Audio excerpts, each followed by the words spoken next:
What is up, conscious monkeys? Welcome to another episode of Catch Up with Clayton. As always, I am your amazing host, Clayton, and as always, you are the conscious monkeys. So let me actually talk about the elephant in the room, which might have been the monkey noises that you heard at the beginning. And if you didn't know that they were monkey noises, then I need to work on my monkey noises. It's a part of the class that I am doing right now. I mentioned it last week. But one of the feedbacks I got was making more sounds. And so I was like, okay, how can I possibly work in sound effects with my voice? And what came to me was making monkey noises at the beginning. So I don't know how that came across. I'm interested in what you guys think. And so, yeah. I'm finding it too funny. I need to get my shit together because we have a crazy week to discuss. This past week, I went to Joshua Tree. I talked to Christina Rice in person, who was on episode 35. We talked about things I can focus on in my life to actually start making some big pivots, which is amazing. I have comments about the environment that you're in, which scales depending on where you're at. And I'm going to tell you about something that I'm watching on TV, which might shock you because it's been a while. And it would shock me if I heard me saying that, hey, I'm rewatching this. So we'll get all to that right away. Let's start off with first things first. Joshua Tree. Have you ever been to Joshua Tree? I'm so curious. It is just a magical, magical place. And quite frankly, from my memory, this place has to exist. I guess it doesn't have to, but I believe that it does exist on ley lines, the intersection of ley lines, which makes it this place of connected energy from the cosmos. And what I noticed, what I experienced, what I went through whenever I was there was expansive. Now, I did yoga. It was a yoga retreat. So yeah, expansive in the way of stretching and flexibility, but emotionally, but energetically, but internally, it was so much more expansive in ways that I wasn't even ready for. And I'll get a little personal with you guys. There were a couple incidents that, as a matter of fact, triggered me. And I'm at a point in my journey where I understand. I even made a reel on this. But I understand when I get triggered, it's likely something that I either expected or felt or believed about the situation that kind of set me off. And I was like, okay, this is interesting. And at the time I was thinking back on it, I did ask to be shown things that I believed to be true, but weren't actually true. And so when I had experienced these triggers, I sat down and meditated on them. Not in the moment. I waited till I got home and tried to reevaluate it and try to evaluate them. I was like, what is this instant trying to tell me?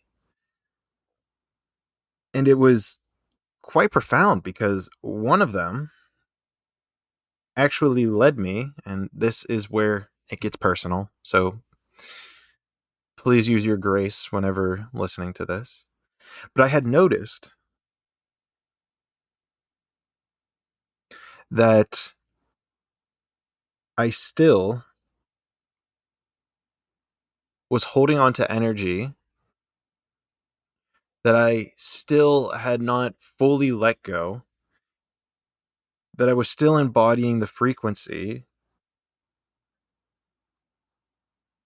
of being connected with my ex. And it was interesting because I was thinking to myself, well, I thought I was already past this. And then it reminded me, it was like, hey, the question you asked was, what was something you believed to be true that's not true? I thought I was past it. And this came forward of being like, you still have energy attached to this person. You still have energetic. I don't know the exact wording of it. Maybe it's this thought of holding out for that person, believing that something will realign.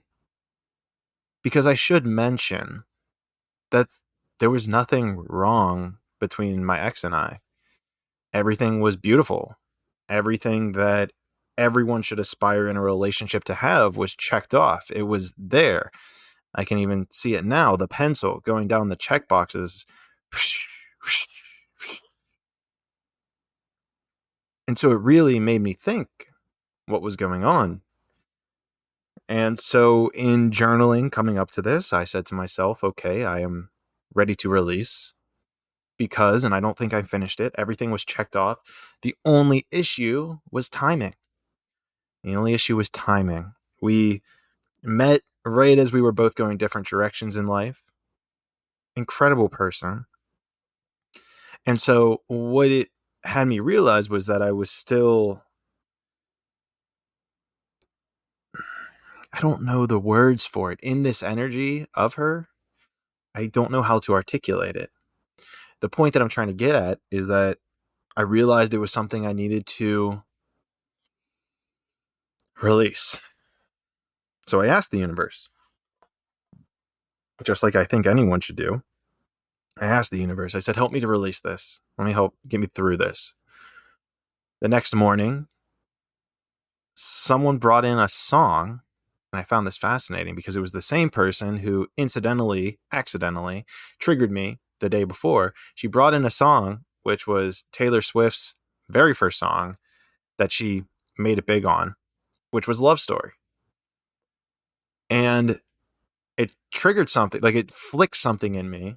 I was like, oh shit, I haven't heard Taylor in a long time.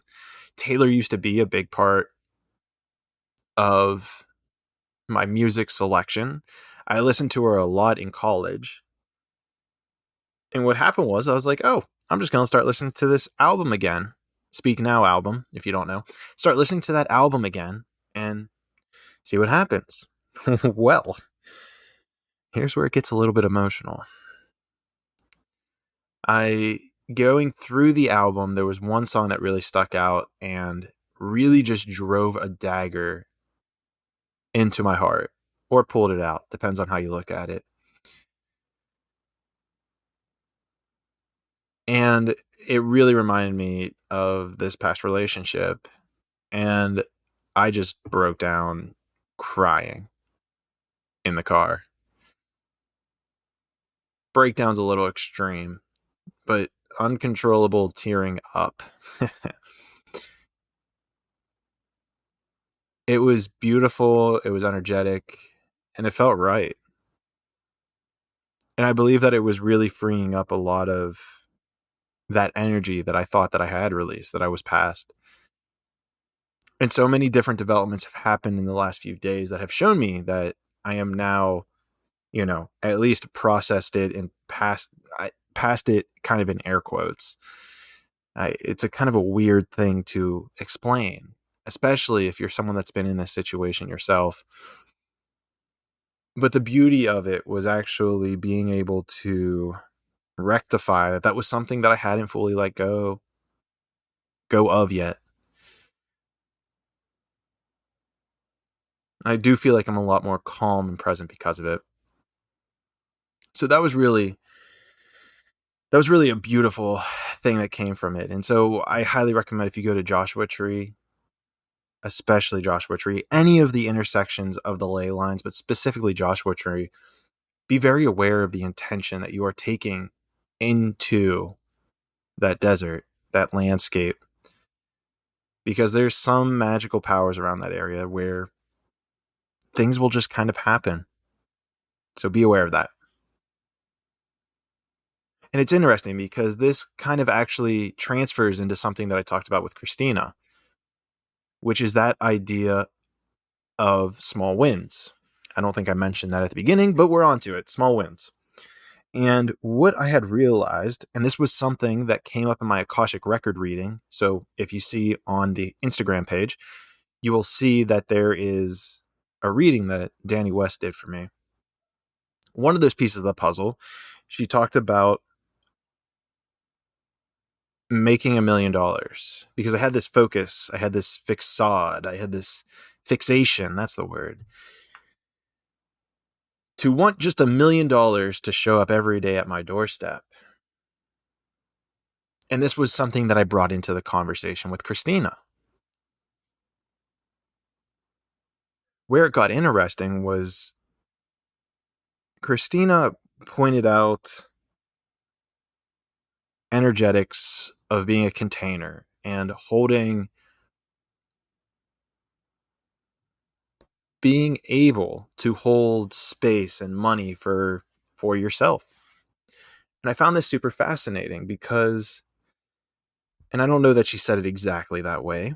However, it was super fascinating because she laid out small wins and focusing on kind of building that confidence. Because in the spirituality, in the consciousness, in the manifestation community, we are always discussing just manifest 1 million, just manifest $1 billion, just manifest this, manifest a wife. That's where it's going to come back to. And instead of focusing on the end goal, focus more on the next goal. Wow, that's actually a beautiful quote that I actually think I'm going to coin. Instead of focusing on the end goal, focus on the next goal. It's great to set those long, big term goals of making $1 million every day. However, if you are in the energy of only making $100 a day, to go from $100 a day to $1 million today is such a vibrational shift in energy that it would, I don't know if that's fair to say, but it would drastically change you in many ways that probably, I would assume, I can only assume, many people wouldn't be ready for. So what we discussed were the small wins. If I'm making $500 a day, focus on making 1,000, and then 2,000, then 3,000, 4,000. You know what I mean? Make those incremental steps because the energy and the decisions you make will change according to those things. And where this gets interesting, and it ties into the relationship that I was just telling you about, is that something I've always been manifesting is this is the wife I want, these are the kids, these are the da-da-da, this is where. That's the end goal, quote unquote end goal. I need to focus more on the journey there. So what does that look like? So what I've been actually doing is focusing on having a meaningful conversation with one girl every day. If I do that, then it'll snowball. Then I'll make it one meaningful conversation with a hot girl every day, which, as I say that, I can feel that feeds into the ego a little bit because of attractiveness, physical beauty. But you could make the argument, and I will make the argument, that hotness, attractiveness can go deeper than the skin. I suppose it could be a little bit difficult if you don't really know the person, but there's beauty in everybody. Yeah, so let's go with that. There's beauty in everybody. That feels right. And so you need to find and unlock that beauty, but that's the next stepping stone. And then at which point, maybe it's like, having meaningful conversations with girls that I could see myself dating. And then that starts. And then it's finding, and maybe I'm breaking it down a little too much, but hopefully you get the point. And the point of it is the small wins. If you have a giant goal, affirmation, thing on your board that you're not obtaining, you're not even feel like you're moving towards, shrink it down. Say, what is the small step that I can make that would get me closer to this number? And so that's the season that I'm really moving into, which is I'm calling small wins season. Focus on the small wins. And that can honestly transcend just about everything. And everything you want or do, if you're in a place of depression, focus on small wins that get you out of it. So powerful. And what also is something to pay attention to and focus on is your environment. We talked about this earlier, or I at least talked about talking about this earlier. But something that really struck me was your environment and the importance of it. I had been thinking about this because my room back home in Pittsburgh was a little messy. I had some clothes laying around. I had some clothes in the basket, somewhere over here. But what I realized is that it's so important to have that environment the way you want your life to be. If you want your life to be messy, disorganized, chaotic, throw your shit all over the place in your bedroom. I promise you that is the quickest way to make your life that way. And I further noticed it with the apartment that I'm in. And I don't think that the girl listened to it, but if she does, is what it is. But she wasn't expecting anybody to come into her apartment, so she hadn't cleaned it. And I mean, whatever, I get it. I would do the same. But I found it very interesting, the energetics of coming into this apartment and it not being cleaned and feeling how that resonated with me. And my whole point that I'm trying to just bring out here is that the subtlest imprint can have the most dramatic effect. If your room's not clean, your bed's not made, you need to make that. You need to clean that in order to reorganize the rest of your life. And it starts with your interpersonally, then it transcends to your bed stuff, and then it's your family and X, Y, Z. It keeps on going. So it's a really cool idea that has really kind of struck home with me. And especially being in San Diego, I have noticed that San Diego is so much more just beautiful and lively. I've been to jiu-jitsu like 4 times in the last 3 days. So all this to say that your environment, the city you are in, the people you surround yourself with, can be a limiting factor in what you're doing and experiencing. Of course, don't use this as an excuse. I feel like this might be something a little bit more further down the road. Start off with your room, make your bed, clean your sheets. But just make sure it's organized. I don't want to get into this headspace of you have to clean your bed, or you have to make your bed all the time, or you have to always clean your room. It's just an idea that if you feel like things could be more organized or more deliberate, check what's going on there. Oh, it's 222. Fuck yeah. Must be in the right spot. Also, side note, if you're watching on YouTube, you'll notice I don't have my glasses on. I forgot those at home. Might not have them for another week. Actually, I'll have them next week. So that'll be cool. But it is what it is. And yeah, sorry about the video quality too. But majority of you people are on audio. So let's get on with the program. I'm losing my train of thought, but we got 2 more cool stuff to talk about. The very first one is, what am I watching? What is Clayton watching now? Are you ready? Something released in 2000. It has 52 episodes, and it goes by the name Pokemon Indigo League. Now, I don't know how many of you, but when I was growing up, 2000, I would have been just about in first grade. I was probably entering first grade. And I remember every Saturday morning that they would play this Pokemon thing. And I'm realizing that they could have done it for an entire year if it's 52 episodes. And they probably just ran all these through. So that's pretty cool. But I'm bringing it up because it's on Netflix and they have all of them. And I remember when I was a kid, so this is your reminder that if you are on, what's it called? Netflix, go check it out. I'm going to promote it.